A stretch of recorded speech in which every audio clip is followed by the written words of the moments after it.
الرحيم رب اشرح لي صدري ويسر لي أمري واحلل عقدة من لساني يفقهوا قولي. اچھا، حضرت یعقوب علیہ السلام کا جو ہم نے ٹاپک درمیان میں شروع کیا، پھر ہم نے تھوڑا سا ان کا انٹروڈکشن دیکھا تھا، اس کے بعد ہم نے اس کو سٹاپ کر کے تو آگے ہم موسیٰ علیہ السلام اور عیسیٰ علیہ السلام ہم نے کور کیا. اب ہم تھوڑا سا پلٹ کے واپس آتے ہیں، کیونکہ یعقوب علیہ السلام کا جو دور تھا وہ موسیٰ علیہ السلام سے پہلے کا دور تھا. تو یعقوب علیہ السلام کے جس طرح ہم نے انٹروڈکشن میں دیکھا تھا کہ یعقوب علیہ السلام جو تھے ان کی شادی ان کی مامو لابان کی بیٹی سے ہوئی، اور اس زمانے میں مہر یہ تھا کہ آپ جس طرح حضرت موسیٰ علیہ السلام کے قصے میں ہم نے دیکھا کہ انہوں نے کہا کہ آپ 8 سال بکریاں چرائیں یا 10 سال بکریاں چرائیں.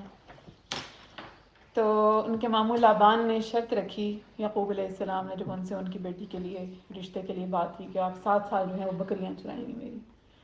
اور کیونکہ ان کی 2 بیٹیاں تھیں اور چھوٹی بیٹی خوبصورت تھی، لیکن انہوں نے ان کی شادی بڑی بیٹی سے 7 سال کے بعد کر دی، حالانکہ بات انہوں نے چھوٹی بیٹی کی تھی. اس کے بعد یعقوب علیہ السلام نے ان سے شکوہ کیا کہ آپ نے ماموں مجھ سے وعدہ کیا تھا کہ آپ اپنی چھوٹی بیٹی کی شادی مجھ سے کریں گے. چھوٹی بیٹی کا نام راحیل تھا، بڑی کا نام تھا لیا. تو ان کے ماموں نے کہا کہ ہمارے میں یہ رواج نہیں ہے کہ ہم چھوٹی بیٹی کی شادی پہلے کریں گے بڑی کی بعد میں کریں گے، تو ہم نے پہلے بڑی کی کرنی تھی. تو اگر تمہیں چھوٹی کر بھی رشتہ چاہیے، کیونکہ اس زمانے کی شریعت میں یہ پاسبل تھا. اس کے بعد جب توریت آئی تھی تو توریت سے ہی کینسل ہو گیا تھا، یہ منسوخ ہو گیا تھا حکم کہ پھر 2 بہنیں ایک ہی شخص کے نکاح میں نہیں آ سکتی تھیں، ایک ساتھ نہیں آ سکتی تھیں ایک ہی وقت میں. تو حضرت یعقوب علیہ السلام نے پھر، کیونکہ اس ٹائم پہ ایسا ہو سکتا تھا، تو انہوں نے مزید 7 سال بکریاں چرائیں، اور پھر ان کی شادی جو ہوئی وہ چھوٹی بیٹی ماموں کی چھوٹی بیٹی راحیل سے، جو بہت خوبصورت بھی تھی ماشاء اللہ. تبھی تو حضرت یوسف علیہ السلام پھر ان کے بطن سے ماشاء اللہ اتنا جمیل بیٹا دیا ان کو. تو جو بڑی بیٹی بڑی ان کی وائف تھی لیا تھی، تو لیا کو اور دوسری بیٹی راحیل کو دونوں کو ایک ایک باندی بھی دی تھی مامو لابان نے اپنے جہیز میں، جیسے دیتے ہیں گفٹ کے طور پہ ہدیہ کر دی تھی. تو لیا کے بچے ماشاء اللہ اللہ تعالیٰ نے ان کو اولاد دی، اور 6 بیٹے اور 1 بیٹی ان کی اولاد ہوئی. لیکن وہ ابھی شروع میں 4 بیٹے جیسے ہوئے تھے، تو راحیل کی اولاد کوئی نہیں ہو رہی تھی. جب ان کا نکاح ہوا تو انہوں نے اپنی باندی جو تھی وہ ہدیہ کر دی. اب یہی ہم دیکھ رہے تھے کہ یہ بھی اس زمانے کی عورتوں کا ظرف تھا، یہ اپنے شوہر کو ہدیہ کر دیا کرتی تھی. انہوں نے جو اپنی باندی ہدیہ کی تو ساتھ ہی پھر بڑی بہن نے بھی اپنی باندی ہدیہ کر دی.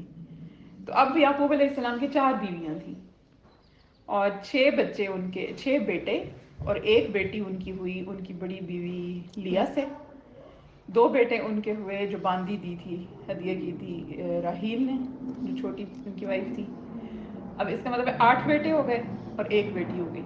2 بیٹے ہوئے جو بڑی بیوی نے باندی ہدیہ کی تھی. اب ہو گئے 10 بیٹے اور 1 بیٹی کا نام دینا تھا. تو پھر راحیل نے اللہ تعالیٰ سے دعا مانگی، جو خوبصورت وائف تھی ان کی. انہوں نے اللہ تعالیٰ سے دعا مانگی کہ اللہ تعالیٰ مجھے بھی اولاد دیں یعقوب سے. تو اللہ تعالیٰ نے ان پہ کرم کیا. پھر بڑے عرصے کے بعد ان کو اللہ تعالیٰ نے بڑا ہی حسین و جمیل اور خوبصورت بیٹا جو ہے وہ عطا کیا، یوسف علیہ السلام، جس کا انہوں نے نام یوسف رکھا ماشاء اللہ. اور یوسف کے ساتھ پھر ان کے چھوٹا بھائی، یوسف علیہ السلام کا چھوٹا بھائی ایک بنیامین جو تھا، کچھ عرصے کے بعد وہ پیدا ہوا. تو یعقوب علیہ السلام کے ماشاء اللہ ٹوٹل 12 بیٹے تھے اور 1 بیٹی تھی. تو لیکن جب بنیامین کی پیدائش ہوئی تو ان کی والدہ کی، یوسف علیہ السلام کی والدہ جو تھیں، ان کی ڈیتھ ہو گئی بنیامین کی پیدائش کے کچھ فوراً بعد میں. تو اب 3 بیویاں رہ گئیں اور یہ بچے رہ گئے باقی. اب انسان کی ہیومن نیچر ہے یہ کہ جب اس کو یہ محسوس ہونا کہ میرا یہ بچہ جو ہے اس کے ساتھ کوئی پرابلم ہے، تو آٹومیٹیکلی آپ کا رجحان جو ہے وہ اس اولاد کی طرف ہو جاتا ہے. تو ایک تو بہت بڑی وجہ یہ تھی کہ حضرت یعقوب علیہ السلام یوسف علیہ السلام سے اور بنیامین سے ایک الگ طرح کی محبت کرتے تھے، کیونکہ ان کی والدہ کی ڈیتھ ہو گئی تھی، باقی بچوں کی والدہ موجود تھیں. تو آٹومیٹیکلی ایک نرمی کا عنصر جو ہے نا وہ ان کے دل میں آ گیا تھا، یعقوب علیہ السلام کے دل میں. پھر دوسری بات یہ تھی کہ یوسف علیہ السلام جو تھے ان کے اندر بچپن سے کچھ ایسی کوالٹیز ان کو نظر آتی تھیں، ایسی خصوصیات نظر آتی تھیں کہ ایک تو ان کی طبیعت میں بہت حلاوت تھی، اور خاص طور پہ جو انبیاء ہوتے ہیں نا بچپن سے نظر آتے ہیں، وہ ان کے کردار نظر آتا ہے بچپن سے نا. بہت مختلف بچے پیدا ہوتے ہیں وہ، کہ شروع سے جو ان کی سمجھ بوجھ کا لیول ہوتا ہے، جو ان کا انداز ہوتا ہے، ادب آداب ہوتے ہیں بات کرنے کے، جو جیسے کہتے ہیں نا کہ ایک سمجھ کا لیول ہوتا ہے، شعور کا لیول ہوتا ہے، وہ شروع سے ہی ڈفرینٹ ہوتا ہے. وہ لوگ ہمیشہ غور و فکر کرتے ہیں ہر چیز کے اوپر. تو روح جو ہوتی ہے نا، تو روح پاک ہوتی ہے. اللہ تعالیٰ انبیاء ہمیشہ معصوم پیدا کرتے ہیں، گناہوں سے بھی شروع سے پاک ہوتے ہیں. اس لیے تو یوسف علیہ السلام کے اندر ان کو کچھ ایسی چیزیں نظر آتی تھی کہ جس سے ان کو، کیونکہ ان کے خاندان میں نبوت چل رہی تھی، مسلسل آ رہی تھی. جیسے حضرت ابراہیم علیہ السلام کے بعد دونوں بیٹے، اسحاق علیہ السلام و اسماعیل علیہ السلام، دونوں نبی ہوئے. پھر اس کے بعد اگر اسحاق علیہ السلام کو دیکھیں تو اسحاق علیہ السلام کے بعد یعقوب علیہ السلام کو نبوت ملی. اب اس نبوت کے بعد اب ان کو پتہ تھا کہ یہ آگے بھی ہو سکتا ہے کہ میری کسی اولاد میں ٹرانسفر ہو. تو جب وہ اپنی ساری اولادوں کو دیکھ کے ان کو دیکھتے تھے کہ کس کے اندر ایسی کچھ خاص چیز ان کو نظر آتی ہے، تو ان کو یوسف علیہ السلام میں نظر آتی تھی. تو اب دو ریزنز ہو گئی یوسف علیہ السلام سے محبت کی. ایک تو یہ کہ ان کی والدہ نہیں تھی، ان بچوں سے ویسی خاص افیلیشن تھی. اور دوسری یہ تھی کہ کیونکہ ان بچوں کے اندر ان کو، یوسف علیہ السلام کے اندر ان کو نبوت کی نشانیاں نظر آتی تھیں، اور ان کو اندازہ ہوتا تھا کہ یہ میرا جو بچہ ہے نا، اس اللہ تعالیٰ اس میں نبوت کی جو لڑی ہے وہ ہماری قائم رکھیں گے. اب یوسف علیہ السلام سے محبت کی وجہ سے اب جو ان کے باقی بھائی تھے وہ حسد، ان میں حسد کا پہلو آ گیا. اب کہ قرآن نے اس قصے کو احسن القصص کہا ہے کہ یہ قصوں میں سب سے حسین قصہ ہے. اور اس میں اتنی جو ہماری جو سوشل لائف ہے، جو آج کل کی بھی ایون ہے، اس کے لیے بھی بہت زیادہ سبق ہے کہ کس طرح آپ اپنے بھائی بھی کس حد تک جا سکتے ہیں. تو اس کے باوجود بھی پھر قرآن نے جگہ جگہ صلہ رحمی کا حکم دے دیا. یعنی وہ اس طرح کریں گے لیکن پھر بھی اپنا دل اتنا بڑا آپ رکھیں کہ ان کو قبول کریں. اور یہ واقعی اللہ والے لوگ ہی کر سکتے ہیں. یہ اللہ تعالیٰ جن کو اتنے رتبے دیتا ہے اور جن کے اندر اتنا صبر، اتنا پیشنس اللہ تعالیٰ انڈیل دیتے ہیں. ماشاء اللہ. اللہ تعالیٰ ہمیں بھی ایسے لوگوں میں شامل فرمائے کہ ہم بھی ان چیزوں کو رد کر کے اور اللہ تعالیٰ کے حکم پہ ہی عمل کرنے کی ہمیں توفیق اللہ تعالیٰ عطا فرمائے. آمین ثم آمین. اب ان کے اندر جو ہے وہ حسد کا پہلو تھا. اب ان کو ایک تو ہر وقت یہ چیز بری لگتی تھی کہ ہمارے والد جو ہیں وہ یوسف کی طرف کیوں اتنے زیادہ ریلیٹڈ ہیں، یوسف سے کیوں اتنی محبت کرتے ہیں. لیکن اب اپنے والد کو وہ کچھ نہیں کہہ سکتے تھے. اور یہ ان کے بڑے بیٹے، کیونکہ بیٹے تو بڑے تھے، یوسف علیہ السلام تو بہت چھوٹے تھے. پہلے تو ان کی والدہ کی شادی 7 سال بعد ہوئی. اس لیے تو ان کی عمروں میں بہت فرق تھا. یوسف علیہ السلام تو بہت چھوٹے تھے. تو وہ بڑے بچوں کو یہ پتا تھا کہ ہمارے والد نبی ہیں، ہمارے دادا نبی تھے، ہمارے پردادا نبی تھے، نبوت ہمارے اندر آ رہی ہے، تو اپنے باپ کی جانشین ہم میں سے کوئی ہوگا. اور وہ ہر وقت اس چیز کے لیے نا ایک دوسرے کے ساتھ وہ طاقت آزماتے رہتے تھے، کشتی کرتے رہتے تھے. طاقت ان کو لگتا تھا کہ پتہ نہیں جو ہم میں سے زیادہ طاقتور ہوگا نا تو وہی ہمارے والد کے جانشین بنے گا. اللہ تعالیٰ اس کو شاید نبوت عطا کریں گے. لیکن نبوت کا تعلق جو ہے وہ تو رب ہی جانتے ہیں. اللہ تعالیٰ فرماتے ہیں نا کہ اللہ تعالیٰ نے تو فرشتوں کو بھی کہہ دیا تھا اور تم نہیں جانتے جو میں جانتا ہوں.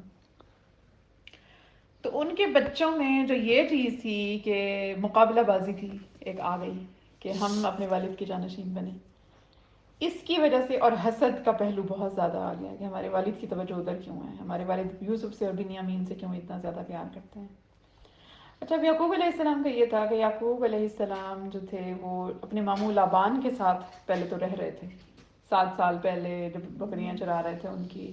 اس کے بعد ان کی شادی جب راحیل سے ہو گئی، ان کی باندیوں سے ہو گئی، تو تقریباً 20 سال وہ اپنے ماموں لابان کے علاقے میں رہے.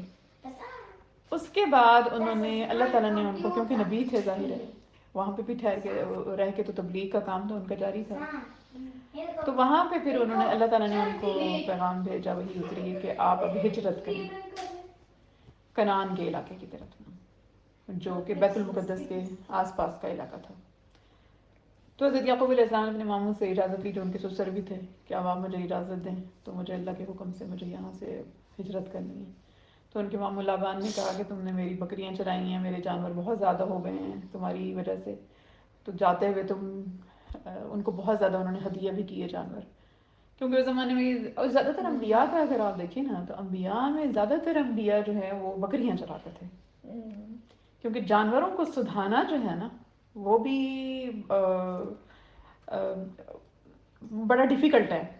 جانوروں کو بھی ٹریک پہ رکھنے کے لیے، اسی طرح انسانوں کو ٹریک پہ رکھنا، پتہ یہ 2 کام ایک دوسرے سے ملتے جلتے ہیں. کہ ادھر سے جانوروں کو اپنی سید میں رکھنا، ان کو اکٹھا کرنا اور ان کا خیال رکھنا، اور پھر اللہ تعالیٰ ان کو جو عطا فرماتے ہیں نبوت کا رتبہ، اس میں یہ ہے کہ انسانوں کو جو بکھرے ہوئے انسان ہیں ان کو اکٹھا رکھنا، ان کی رہنمائی کرنا، ان کی ہدایت کا ذریعہ بننا۔ تو جاتے ہوئے ہجرت کے ٹائم پہ ان کو ان کے ماموں لابان نے اپنے بہت سارے جانور بھی ان کے ساتھ دے دیے۔ اب جب وہ چلے راستے سے، تو جب وہ جا رہے تھے کنعان کی طرف، تو کنعان وہاں سے وہ کنعان ہجرت کر کے، اب کنعان کا جو علاقہ ہے وہ فلسطین کے علاقے کے آس پاس ہے، یہ جو بیت المقدس کا علاقہ ہے۔ اب یہ آئے تھے ہجرت کر کے کہیں اور سے نا، ماموں لابان کے پاس جہاں پہ بھی رہ رہے تھے، اور ان کا ٹائٹل تھا اسرائیل۔ یعقوب علیہ السلام کا وہاں پہ اس ٹائم ٹائٹل اسرائیل تھا، اس طرح سمجھنے کے لقب ہوتے تھے۔ تو اسی وجہ سے ان کی اولاد کی جو لڑی چلتی ہے وہ بنی اسرائیل کہلاتی ہے۔ تو اب جب یہ وہاں پہ ہجرت کر کے کنعان میں پہنچے، تو اصل میں کنعان ان کا علاقہ نہیں تھا، لیکن یہ ہجرت کر کے آئے تھے۔ لیکن یہودی جو جیوز ہیں وہ یہی بیس بناتے ہیں کہ یعقوب علیہ السلام کیونکہ فلسطین سے تھے تو فلسطین ہمارا ہے، لیکن اصل میں شروع سے وہ فلسطین سے نہیں تھے، وہ ہجرت کر کے فلسطین گئے تھے اللہ تعالیٰ کے حکم کے ساتھ۔ اب یعقوب علیہ السلام اور اپنے بیٹے انہوں نے اپنے آباد کیے، اپنے گھر، اپنی، کیونکہ ایک بیوی کی راستے میں ہی ڈیتھ ہو گئی تھی، جو بنیامین کی جب پیدائش ہوئی نا، جب یہ چلے وہاں سے، تو بنیامین کی پیدائش راستے میں سفر میں ہوئی تھی، اور ساتھ ہی ان کی ڈیتھ ہو گئی۔ تو پھر یہ سارے مل کے اس علاقے میں پہنچے، وہاں یعقوب علیہ السلام کی بہن بھی تھی، ہمشیرہ بھی رہتی تھی وہاں پہ۔